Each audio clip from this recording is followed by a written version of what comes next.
Can everybody hear me well? Yeah. So, thanks Greg for introduction. Today we will discuss...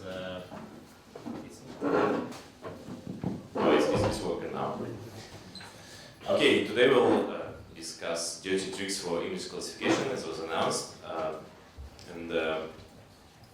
I hope everybody has already downloaded this file from this link. Can you please repeat the link once again? Yeah. So it's okay. 2YEQR at the end. And it's 25 megabyte, and there should be 1,000 pictures and a Jupyter notebook. And I hope that everybody worked with Jupyter notebooks before. Is here anybody who didn't work? But I could convert it to Python script. Okay, if you could open it, that's cool. And maybe it's a good time to explore it. But you can have your reasons not to do it. Yeah. So my workshop will be based on a data set very famous about cats and dogs. And I also, sorry about missing this part, I also put a link to the LinkedIn. You can feel free to add me. And I'm working at Point API, which is MIT-based company, and we do NLP. And you can check out their product on the link, which is also posted here. It's basically auto-suggestion for emails, and it's really cool. And if you want to try it, you can write for demo. And if you include Kaggle Days, maybe they'll give you a discount or something, I don't know. So today we will discuss some, as announced, dirty tricks, and it will mostly involve meta information of the image. And it's a bit controversial, so it works for competitions, and it sometimes works for production, like name of the file, size of the file, and so on. And it definitely never works for academia and for writing papers. So you will not be able to write like a paper about new classification if you used like the size of the image, right? So, but we will use it. So let's check if everything works correctly. So, were you able to run the first cell and if everything works well, right? So they're going to be 1,000 pictures. And for those of you who like not an expert on Jupyter notebooks, and I've been told that here is like super advanced audience, but we will check this later. You can actually run bash commands from cells in Jupyter notebook, like in this cell which lists what's inside the directory, and it's working. So the first thing I want to discuss is how to get the date of modification of the file, which is meta information for images, and it sometimes works for competitions. And how many of you try to use multiprocessing in Python? Okay, I think half. So okay, for those who are not familiar, this is a great way to fasten your calculations, just to use all the cores of your computer. So what we did here is listed all the images in our folder, and what I really like to do is sort them, because sometimes when you do a pipeline and somebody runs your pipeline on a different machine, and they could have a different order of files, and that would ruin your work. So I always sort files in directory.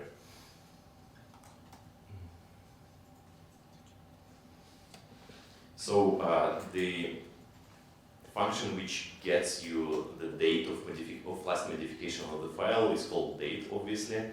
And as you can see, the result of the cell, this is something strange, and it's even in Russian, so not really useful. But we can see that part of this output of the cell is time. And as I told before, we can run bash commands in the cell, and we can run help function for this function date and see how to get just the time. Yeah, it's not clear from here, but the final function is written here, and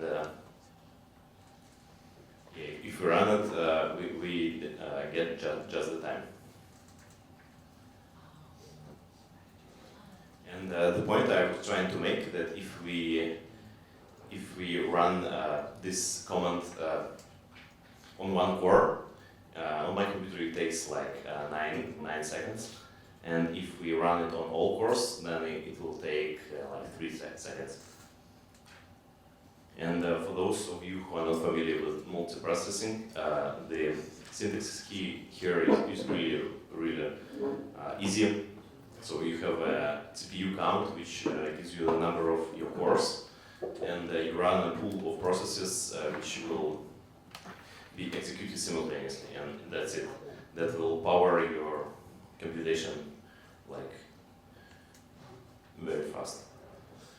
And yeah, so basically what we did here, we collected all the dates of modification for each image.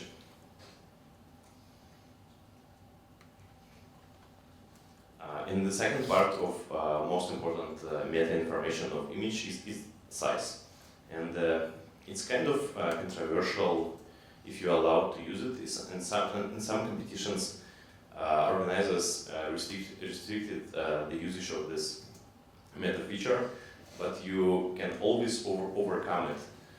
For example, you have not a square image, but a rectangular image, and you just fill the free space with like black color, and then the model will understand that like the image is like have different sizes, and that's the way to overcome this rule. So I run multiprocessing for getting the size as well.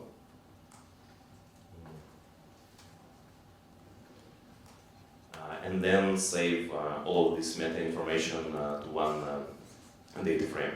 And what I really like to do is also add 3 really easy features, like the ratio between width and height, the sum and the difference. And sometimes you can extract some information from those numbers as well. And then at the end, I sort this data frame by time. So they're going to be, as you probably already seen on your computers, they're going to be 10 tasks, and I will look at the details at the first, the easiest task, and then we'll give you some time to solve others, and as time goes, I will explain the solution to you. And then we will talk about some different tricks. So, as I already told, the time of creation of file could be a really powerful feature. And I actually won one competition, not on Kaggle, but on the other platform. There were like 10 categories of superheroes, and test data was sorted by the category, by time. And organizers quickly realized that because like the accuracy was around 90% on the leaderboard, and at some point, like the month before the competition ends, I was the first with 99.9% accuracy. And they restricted the usage of these features, but it was still helpful for building validation and maybe cheating a little bit. So every time you have like images, raw images, try to check this feature, the date of creation. And usually it goes like you have a test set and you don't have labels, but you already submitted something, and then you just sort by time and see if you can find any structure in labels comparing with the time. So, as I mentioned, there are going to be 10 tasks, and we have 1,000 images. So each task will involve 100 images. 50 will be cats and 50 will be dogs. And first one, so they are just sliced in our data frame by 100.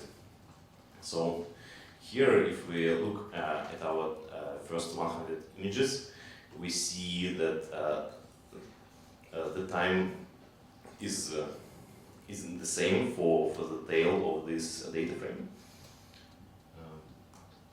And it's also the same for the head, and those times are different. You can see that we have 53 seconds and 57 seconds at the end. And that could be a sign that you have different categories with different times. And the easiest way to check it in data frames, I hope you all know, is value counts. And we see that actually there are 3 different times, and they all add to 2 categories by 50 files, which is another sign that label sorted by time. And what we do next is just what I really like to do is to use choice function from import a choice from random, and I look at different pictures which have this particular time. And if you look at them, we can clearly see that they are all dogs. So, as planned. And I like this technique because sometimes you have data sets of a million images, and just opening them in the folder is pain in the ass. And having some random samples, you can see these images just in Jupyter Notebook. And we can check out other times, ending with 53 seconds. Yeah, and they're all definitely cats, and the other one as well. So from this, we can conclude that labels are sorted by the time, and we can distinguish them perfectly without training any model. So I encourage you to continue with the other 10 tasks by yourself, and I will explain the solution after some time. And if you have any technical issues, please call me, and if maybe you finished all the tasks, please tell me as well. And yeah. So do you have any questions at this point? Maybe something is not working, or... And those who came without laptops to the workshop, you can just join your neighbor. Yeah. Where is the, I believe, where is the node? Can you, for example, put it on Slack or? No, it's, it's ufile.io and then do one. Okay. Will it work for you? Yeah. Okay, awesome. And some tasks are really easy. You will correct them super fast, but sometimes some tasks could take some time.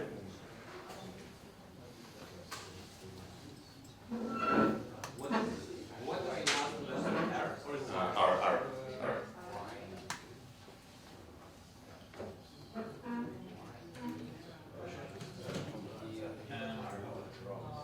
What is the task? I see task 1 name easy. I don't. So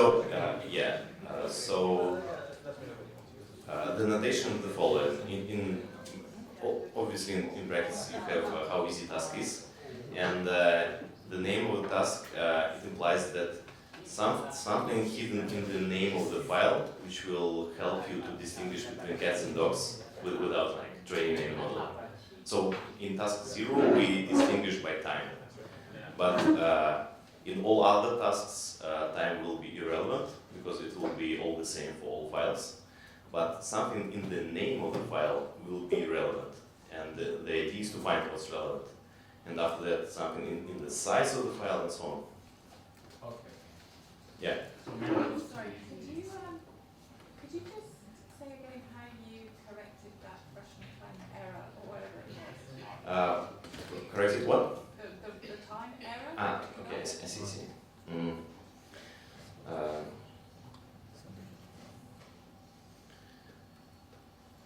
So there was the build function here is called date, and with the flag R and the following name, you receive this full time and date, right?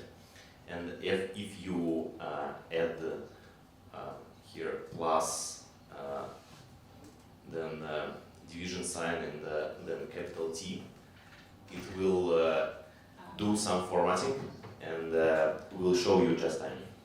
Oh, thank you. Yeah, and that's what I got from the help function, and there are a bunch of different formatting and flags there.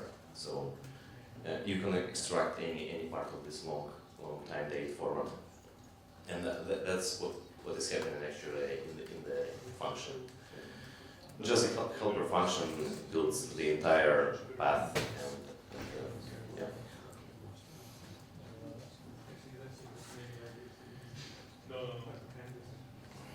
And hopefully you got all the packages from Python installed, but there are not many of them.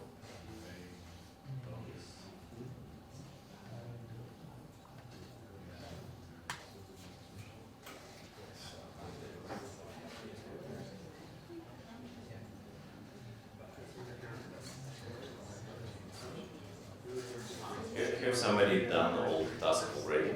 No? Already.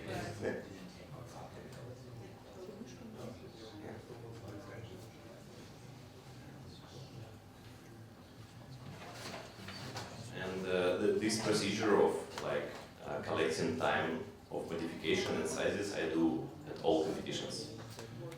And I mean, that's a good advice for those who organize competitions, not to mess up here, because this is a clear leakage of data.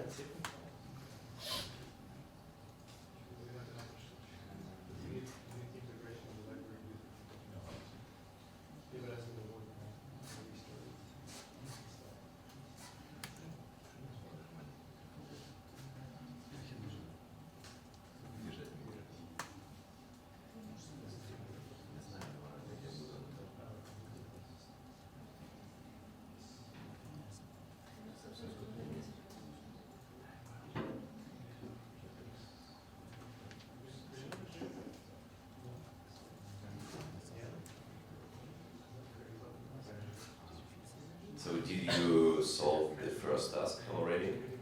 Hopefully. No? Nobody? Hmm? You did? Maybe. Yeah, so in the first task I intentionally showed only 3 lines. And if we show like 10 lines, or 13 lines, that it will be pretty obvious that some files have different extensions, like JPEG with capital letters and JPEG with 4 letters. And this is obviously the key to this problem. So this is like one thing I usually look at the file extension, and if you have different ones, that could be a feature. So you can have PNG files, BMP files, JPEG files written like in different sizes and so on. And if you think about it, yeah, it's definitely useless in academia and writing papers, but in production, for example, if you know that some devices produce pictures of like certain extension, and you know that like you have to classify them, that can be really helpful.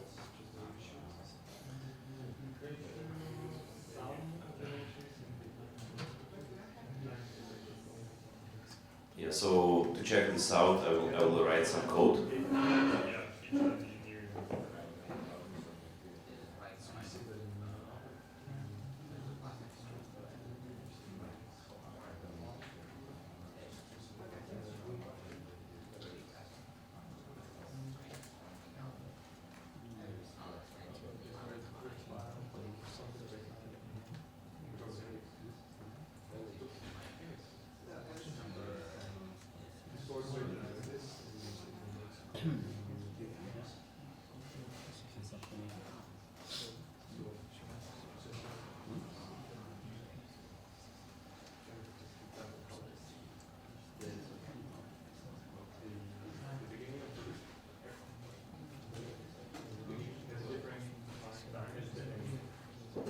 Yeah, so what I did here in order to get the solution, I just collected those extensions by easy split function and counted the values, and yeah, they're divided 50 by 50, and I can ensure you that half of them are cats and half of them are dogs. So that's the way it could be solved. And as in previous example, you could see some samples, random samples, and just check that it's correct.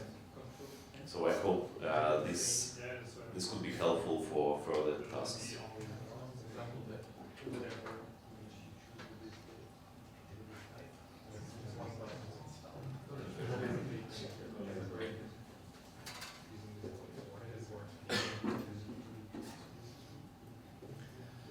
Yeah, I hope the second task was really easy for you. Yeah, because like I think everybody got it. Right? Yeah, this is actually the actual names in the training set. So they are basically divided by cat and dog, and definitely in the test set there were no names. But what it teaches us, sometimes you have some like small words which can be related to the label. In case you have like 50 or 100 labels, and there were some competitions about blend classification, and there were some Latin names in the names of the files, which could help you to identify the category of this sample. And yeah, this one is like super easy.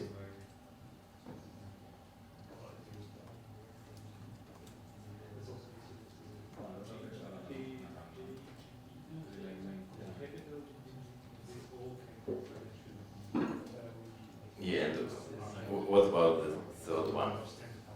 So, did somebody solve the third one already?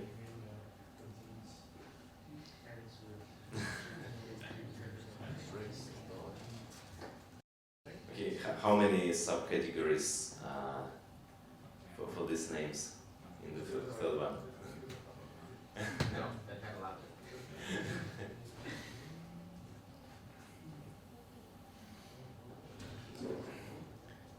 Yeah, let's try to do it together.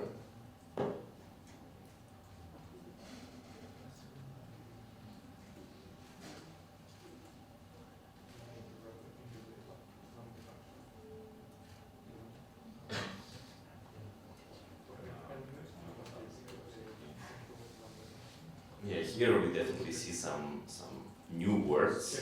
They are not cat and dogs, but it sounds familiar, right?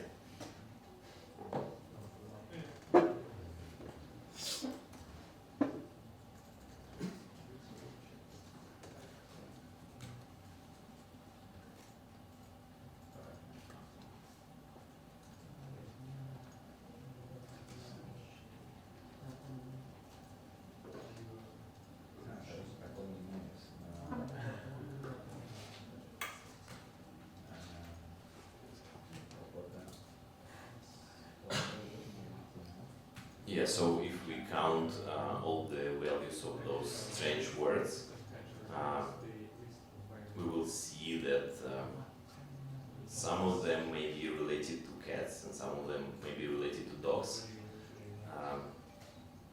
I don't know how familiar you are with the breeds of cats and dogs, but those are actually breeds. And there were supposed to be 10 of them for each, like for cats and dogs. But for example, exotic, I don't know which one. But that's the other thing that sometimes happens. So you don't have like the actual name of the category and the name of the file, the actual word, but you can find some similar words which will help you to identify the label. And this is exactly what's happening. Here we have like clearly a dog breed, and it's an indicator that it's a dog.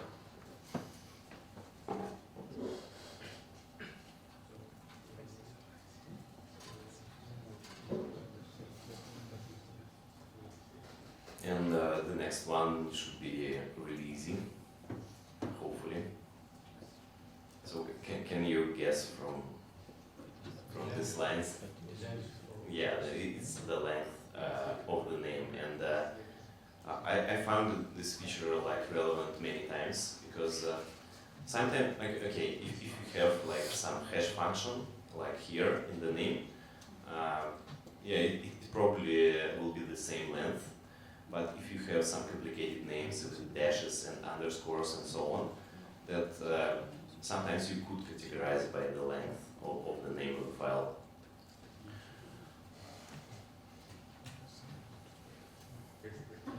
Yeah, and the next two could be really hard, but I hope you crack it.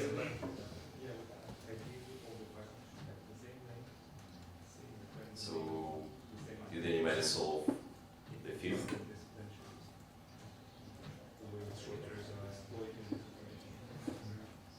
It's like continuation of the previous problem, so we clearly see here like hashes as well, but they all the same length.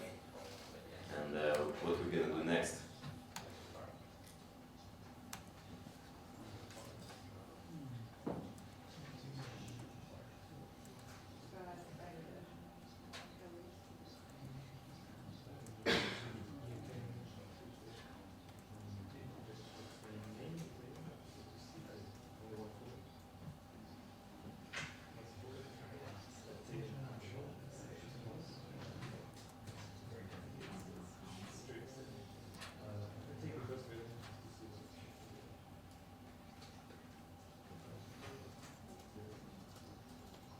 So I will probably skip those two hard questions and will not tell you the solution at this point. It's really cool to come up with the solution by yourself, but maybe in the end I will tell.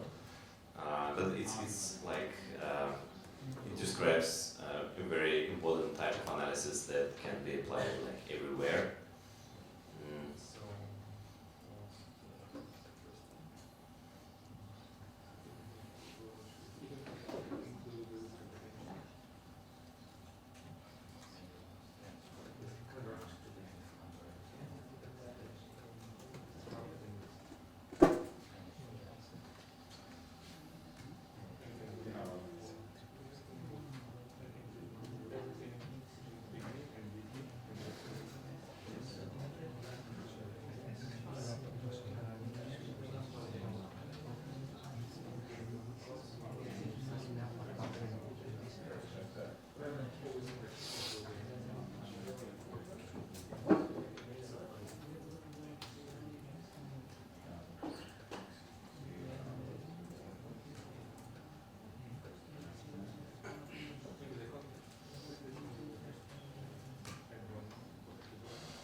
Yeah, so moving to task 7 about the size, which one an easy one.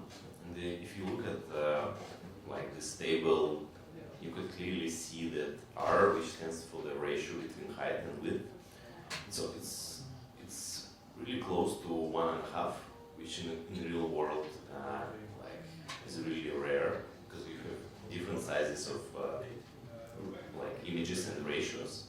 So it's worth checking how this feature is distributed. And if we count the values, then it's clear that we have 50 values of 1, and the rest is really close to 1.5. And that's actually the answer for this like small problem. So looking at the ratio is really important, but because you usually have two popular ratios like 16 to 9 and 4 to 3, and that could be a feature to distinguish between maybe different devices which the photo were made from. And yeah, as usual, it's really not helpful in academia, but in business it could be helpful. So the next one is a little bit harder. So we can see that ratios, let's see.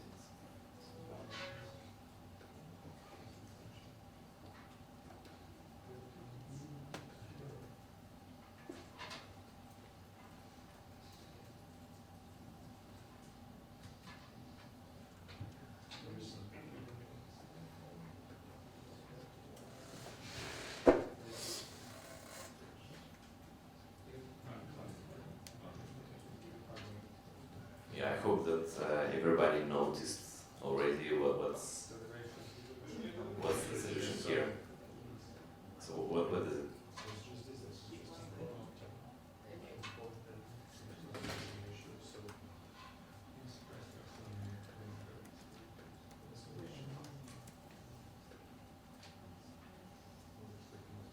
Task 8.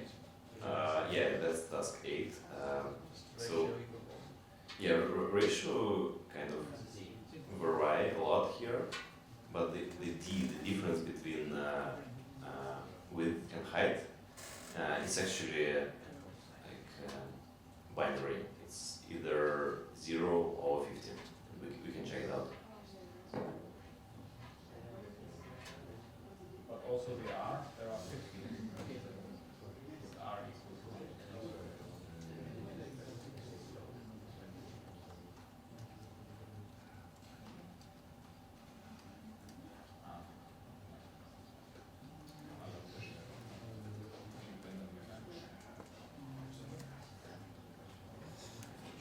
Yeah, you're right.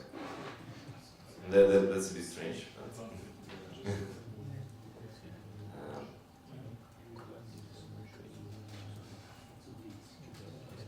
so yeah, the answer to the task 8 was the difference between height and width, which, I mean, it's probably will be a rare occasion when it will make sense to look at the difference, but it's worth checking because it's just one number. So okay, and the hard one.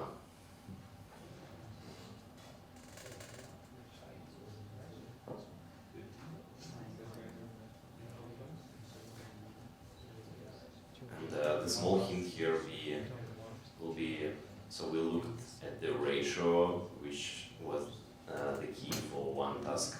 We looked at the difference, which was the key for another task. But we haven't looked at the sum, right?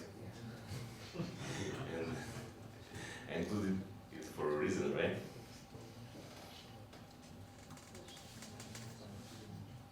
But it's kind of tricky here.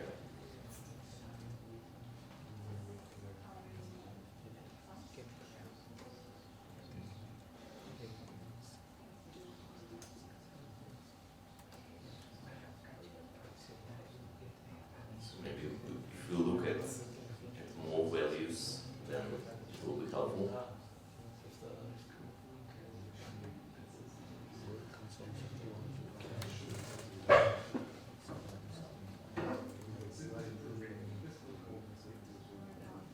So in this example, all ratios are 1 and all differences are 0. But something strange is going on with the sum, with the height and the width.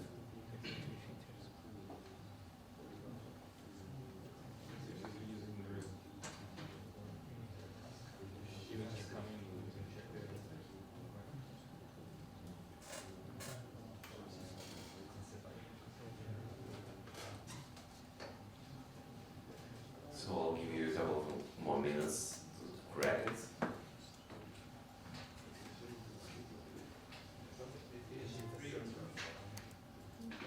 Sorry?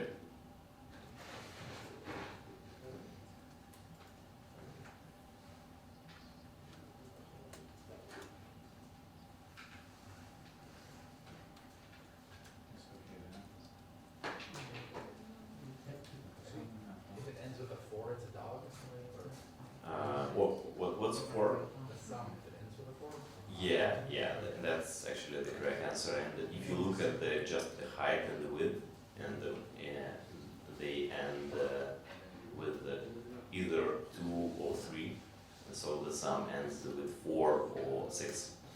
And very easy to solve it because by the content of the picture you cannot understand which camera was used, and they were pretty similar quality of the pictures. So by using just your own eyes, you could not solve it.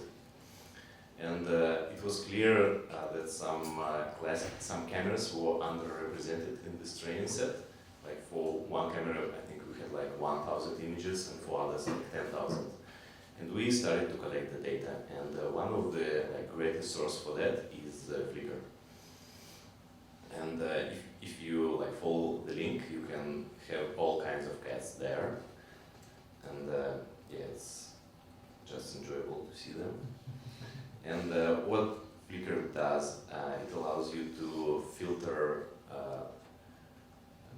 the camera which was used to take a picture, and they got a bunch of other filters like the main color of the picture and sizes and quality and so on. So, but how do we get this information? Because usually you need like thousands of pictures, and yeah, and obviously the same for dogs and for like everything in the world.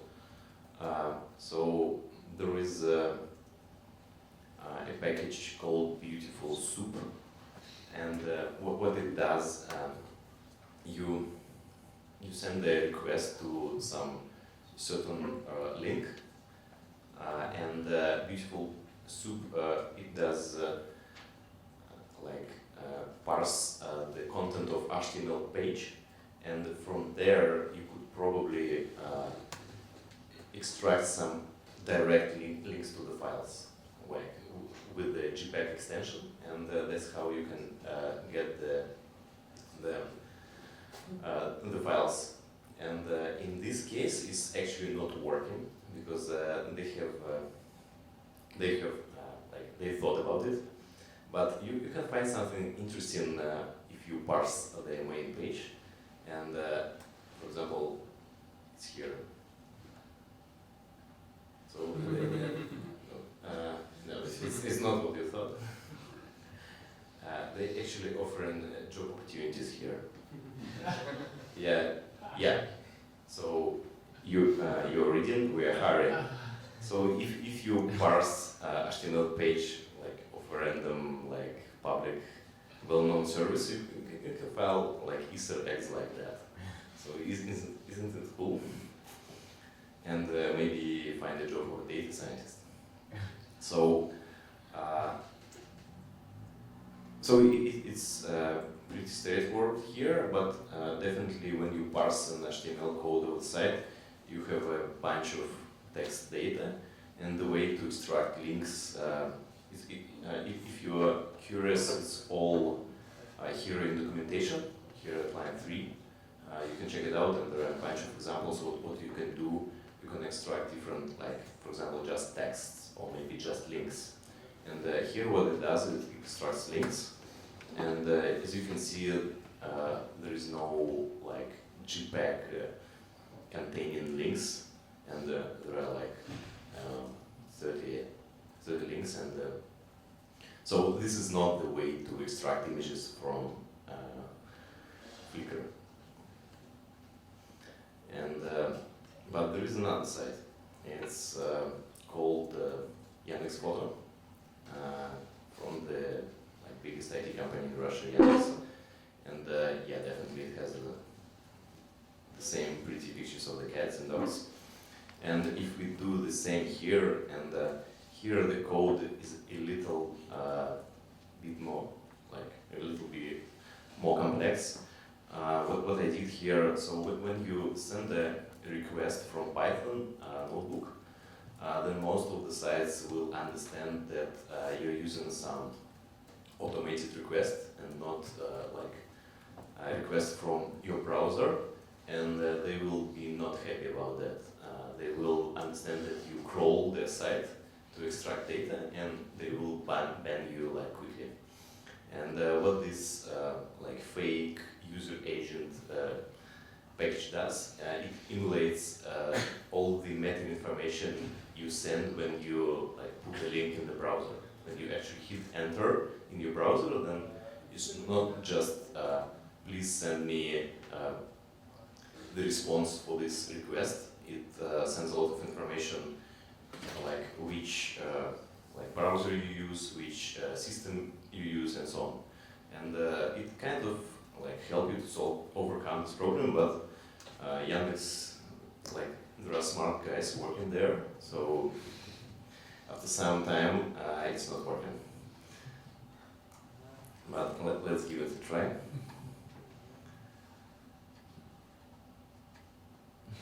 Okay, nice. run the previous cell.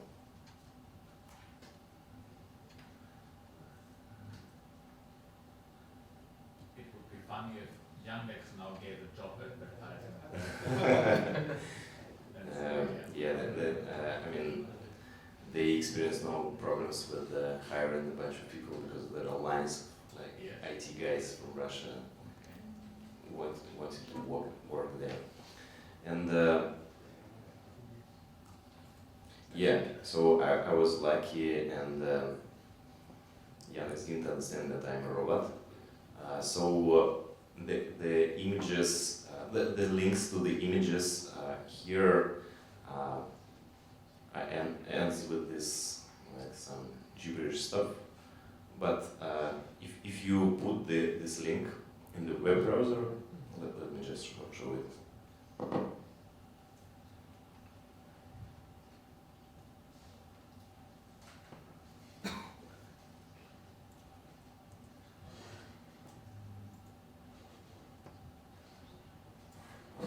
It didn't work.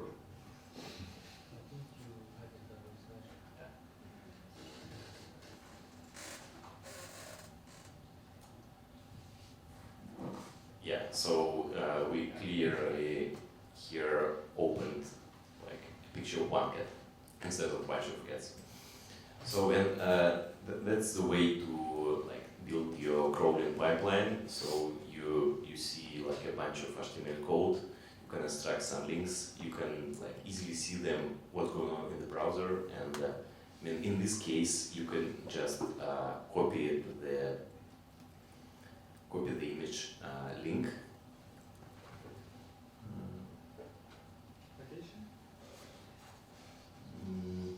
Hopefully.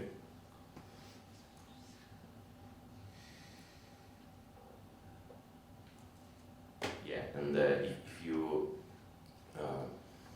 like try to search this line in your code, you will understand where it is, and that's the way to like get some additional data.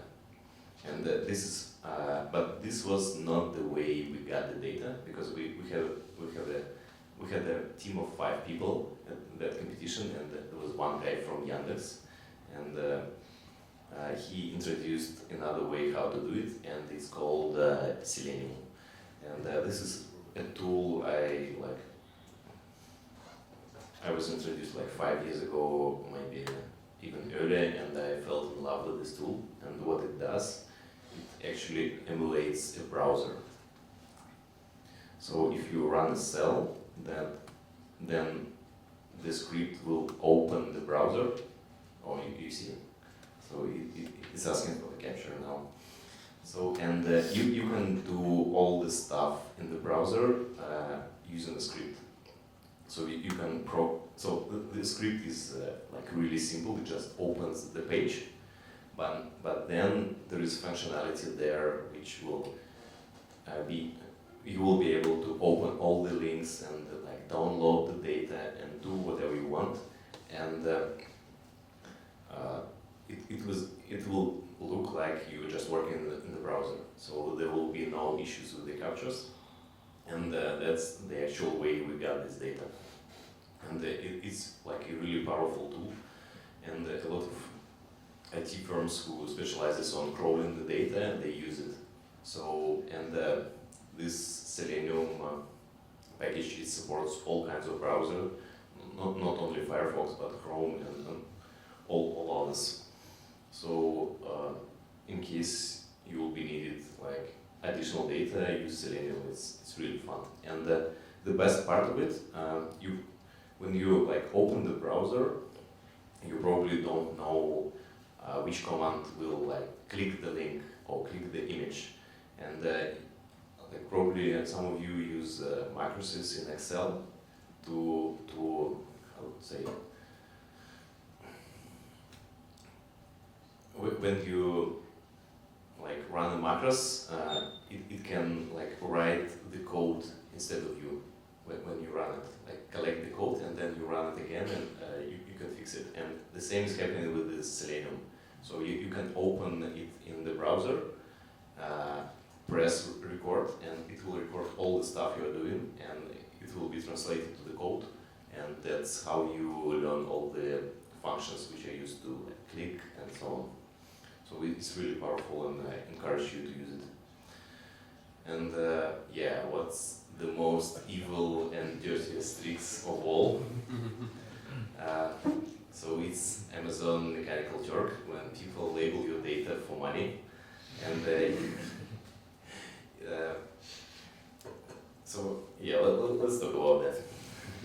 So sometimes there are issues with the training set on Kaggle. There are like many occasions when it happened, and you just have to relabel some of the samples, and of course it's done manually. And I mean, how many pictures can you like relabel during the competition? Maybe 100, because it's like not a very pleasant task. But I mean, you can definitely send a task to Amazon Mechanical Turk, and people will do it for you. And there are also like cheaper services like that. One is called Yandex Toloka, which from Yandex IT company. I'm not sure that it's cheaper, but it's also can be useful. For the record, I never used this trick, and I do not encourage you to use it, but just keep it in mind. I mean, it is definitely helpful in business, at your work, and sometimes there are competitions like, let's build a model with 100 pictures, and the prizes are like $30,000, and you understand that they could probably use Amazon Mechanical Turk for all their data set, which will like come to them, and it will be cheaper than like to give prizes this high. So it's about money and trade-off. So yeah, I think those are all the dirtiest tricks I have for you. They are not all I know, but somehow I need to get to the first place at Kaggle. So if you have any questions, this is the best time to ask them.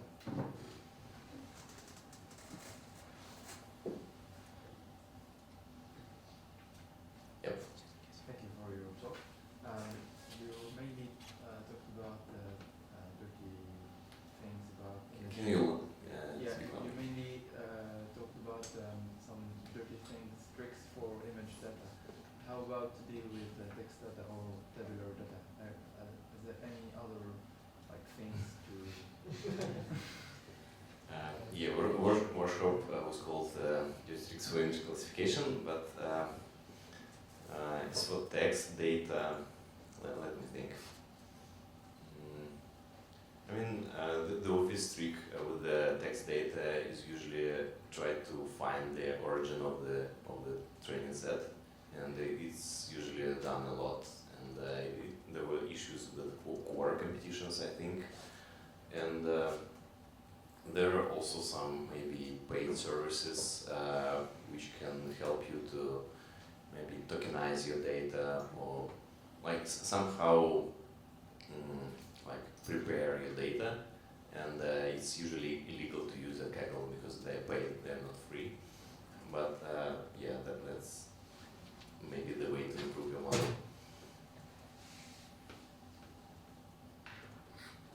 Any other questions about maybe stuff we've been doing here?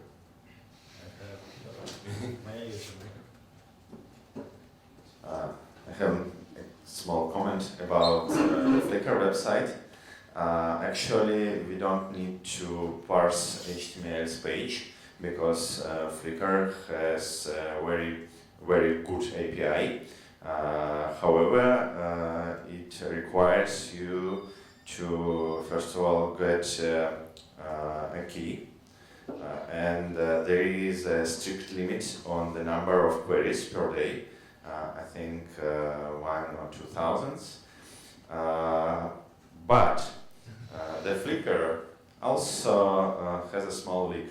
If you just open a Flickr website, and turn on debugging mode on your browser, you may notice that just searching on Flickr, each uses their own API, and there is one key for all guys, and there are no any limits for this key.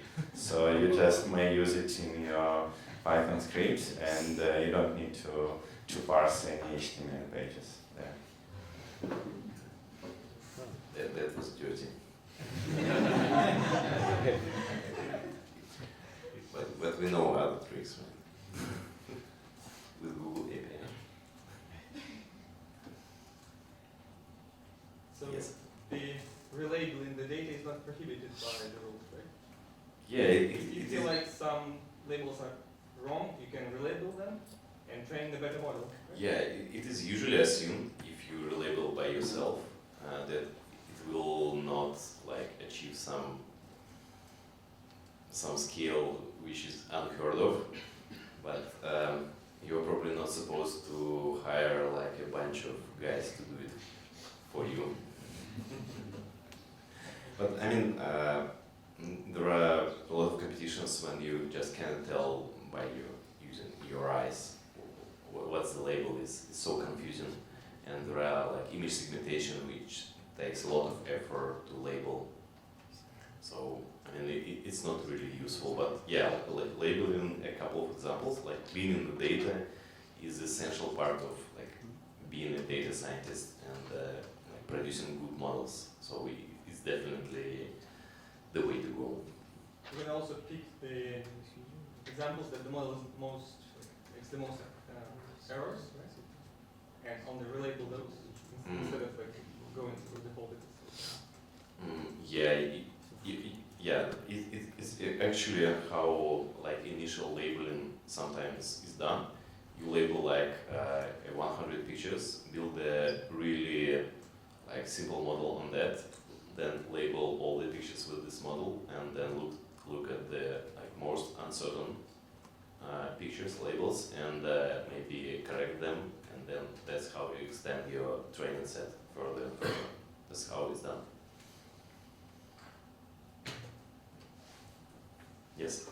Imagine the situation that you know two features are so important, like the name of the file and the size of the image, and you have neural networks that produce embedding and one dense vector, 100 features, 1,000 features, versus two very important features you know. You combine this feature in a like gradient boosting to do the final model, or there are another tricks to combine these different features, because maybe if the vector is 1,000, it's going to weight a lot compared to only two others. Do you understand my? Yeah, I got the question. So usually, building a second layer model or assembling different models is done by using LogicAI. And yes, there is an issue of having too many features there. So in this situation, I think it mainly depends on how really important those CNN features. Maybe if they're not dominant, then it's not useful to use them. And I mean, with the output from convolutional neural nets, you may not use like the output of the last layer. You can just use maybe probabilities. And if you have many classes, then there's a technique which Pavel loves very much. You just use like 10 top probabilities, and you don't care about the rest. Like you have probabilities from top 10 classes, and build a model on that. There were like several recent competition. One we got the first place with Pavel, where this technique is described. Like not in many details, but that's the way to like cope with many classes if you want to run LogicAI on top of that. So usually there is a way to reduce the dimensionality, to solve the dimensionality problems. Either you have few classes and you just use probabilities and additional features, or if you have a lot of classes, you just take the top probabilities of like top classes, and that's it.